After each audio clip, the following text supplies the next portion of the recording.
ஞானதீபம் ஆத்மா ஞானதீபம். இன்னைக்கு நாம ஒரு ஆச்சரியமான விஷயத்தை பத்தி பார்க்க போறோம். தமிழ் சித்தர்கள் கண்டுபிடிச்ச ஒரு பழமையான ஆழமான இறை ரகசியம். வாங்க இந்த மெய்ஞான பயணத்துல நாம ஒன்னா சேர்ந்து பயணிப்போம்.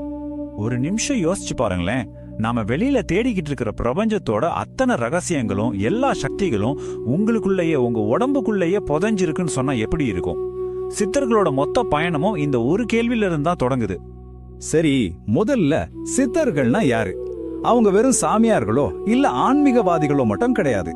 அவங்க அந்த காலத்தோட சயின்டிஸ்ட்ஸ், உடலையும் உலோகங்களையும் மாத்த தெரிஞ்ச கெமிஸ்ட்ஸ், அப்புறம் யோகத்தின் மூலமா பிரபஞ்சத்தோட ரகசியங்களையே புரிஞ்சுக்கிட்ட மாபெரும் ஞானிகள், உண்மையை தேடுனவங்க அவங்க.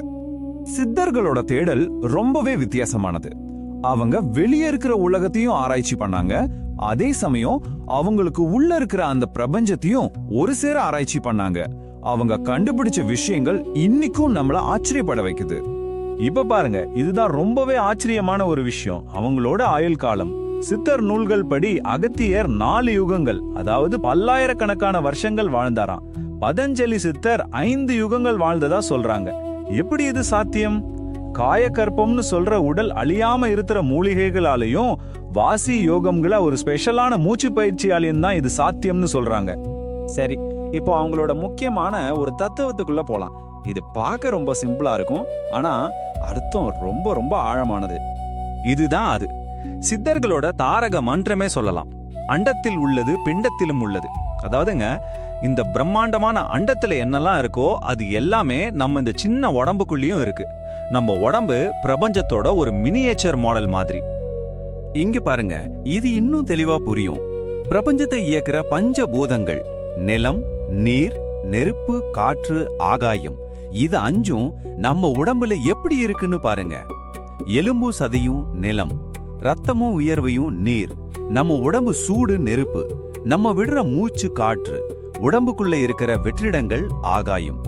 எவ்ளோ கரெக்டா பொருந்தது பாத்தீங்களா? அடுத்து சித்தர்களோட இன்னொரு மர்மமான கண்டுபிடிப்பு. நம்ம உடம்ப ஒரு கோட்டை மாதிரி யோசிச்சு பாருங்க. இந்த கோட்டைக்கு 2 அழகழக உலகத்துக்கு போறதுக்கு வாசல்கள் இருக்கு. இதுல முதல் 9 வாசல்கள் நமக்கு நல்லா தெரிஞ்சதுதான். 2 கண்கள், 2 காதுகள், 2 நாசி துவாரங்கள், வாய், இப்படி நம்ம உடம்புல இருக்கிற 9 துவாரங்கள். இது வழியா தான் நம்ம வெளி உலகத்தை பாக்குறோம், கேட்கிறோம், உணர்றோம். சித்தர்கள் என்ன சொல்றாங்கன்னா, இது வழியா தான் நவகிரகங்களோட தாக்கமும் நம்ம விதியும் நமக்குள்ள வருதுன்னு சொல்றாங்க. ஆனா இங்கதான் ஒரு ட்விஸ்ட் இருக்கு. நமக்கு தெரியாத 10ஆவதா ஒரு வாசல் இருக்கு. அதுதான் இறை ரகசியத்தோட சாவி. நம்ம உச்சந்தலையில இருக்கிற பிரம்ம ரந்திரம். குழந்தை பிறக்கும் போது திறந்திருக்கிற இந்த வாசல் போக போக மெல்ல மூடிடுமா. முக்கியமான விஷயம் இதுதான். யோக பயிற்சிகள் மூலமா அந்த 10வது வாசலை திறந்தா வெளி உலக தாக்கத்துக்கு காரணமா இருக்கிற மத்த 9 வாசல்களும் தானா அதோட கட்டுப்பாடை இழந்துடும். இதோட விளைவு என்ன தெரியுமா? நம்ம விதியோட பிடியில இருந்து கிரகங்களோட ஆதிக்கத்துல இருந்து விடுதலை அடையலாம். அப்போ அந்த 10ஆவது வாசலை எப்படி திறக்கிறது? அதுக்கான சாவி எங்க இருக்கு? சித்தர்கள் அந்த மாபெரும் ரகசியத்தை அடைய பயன்படுத்தின கருவி ரொம்ப ரொம்ப எளிமையானது. அது நம்ம மூச்சு காத்து தான். இந்த டெக்னிக் பேர் தான் வாசி யோகம். வாசினா மூச்சு. நம்ம சாதாரணமா விடுற மூச்சை தெய்வீகத்தை அடையிற ஒரு சூப்பரான விஞ்ஞானமா மாத்திர கலை தான் வாசி யோகம். இங்க ஒரு அருமையான விஷயம் இருக்கு பாருங்க. தமிழ் மொழியோட ஒரு அற்புதம் இது. வாசிங்கிற வார்த்தைய அப்படியே திருப்பி படிச்சு பாருங்க, சிவான்னு வரும். பாத்தீங்களா? இதுல எவ்வளவு பெரிய அர்த்தம் ஒளிஞ்சிருக்கு. வாசிய, அதாவது மூச்சை கட்டுப்படுத்தினா சிவனை, அதாவது இறைவனை அடையலாம். இது எப்படி வேலை செய்யுதுன்னா, சும்மா வெளியே போற மூச்சை வீணாக்காம அதோட சக்தியை அப்படியே உள்நோக்கி திருப்பி நம்ம முதுகு தண்டு வழியா மேல கொண்டு போய் உச்சந்தலையில இருக்கிற அந்த தெய்வீக சக்தியோட இணைக்கிறது தான். வாங்க இந்த பயணத்தோட கடைசி இலக்கு என்னன்னு பார்க்கலாம். இது வெறும் ஞானம் அடையிறது மட்டும் இல்ல, இது ஒரு முழுமையான மாற்றம். இந்த உள்ளுக்குள்ள கிடைச்ச விடுதலை சித்தர்களுக்கு சமூகம் பத்தின ஒரு புரட்சிகரமான பார்வையும் கொடுத்துச்சு. சித்தர் சிவவாக்கியரோட இந்த கேள்வியை கேளுங்க. அவர் ஒரு மாதிரி அந்த காலத்தோட ஆன்மீக புரட்சியாளர். கோயில்களையும் புனித குளங்களையும் வெளி சடங்குகளையும் எதுக்குன்னு தைரியமா கேள்வி கேட்டாரு. ஏன் அப்படி கேட்டார்? ஏன்னா உண்மையான கோயில் உங்களுக்குள்ளதான் இருக்குன்னு சித்தர்கள் ஆணித்தரமா நம்பினாங்க.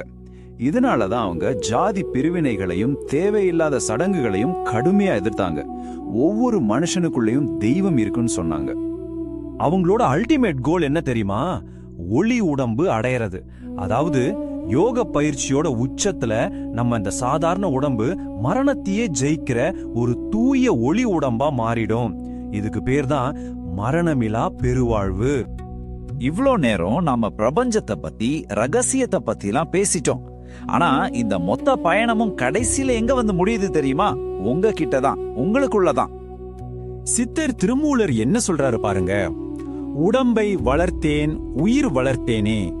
அதாவது உடம்ப ஒரு பாரமா நினைக்காம நம்ம ஆன்மா வாழ்ற கோயிலா நினைச்சு பத்திரமா பாத்துக்கணும்னு சொல்றாங்க. அப்போ சித்தர்கள் கண்டுபிடிச்ச அந்த பெரிய இறை ரகசியம் என்ன? வேற ஒண்ணுமே இல்ல, அது தன்னை அறிதல்.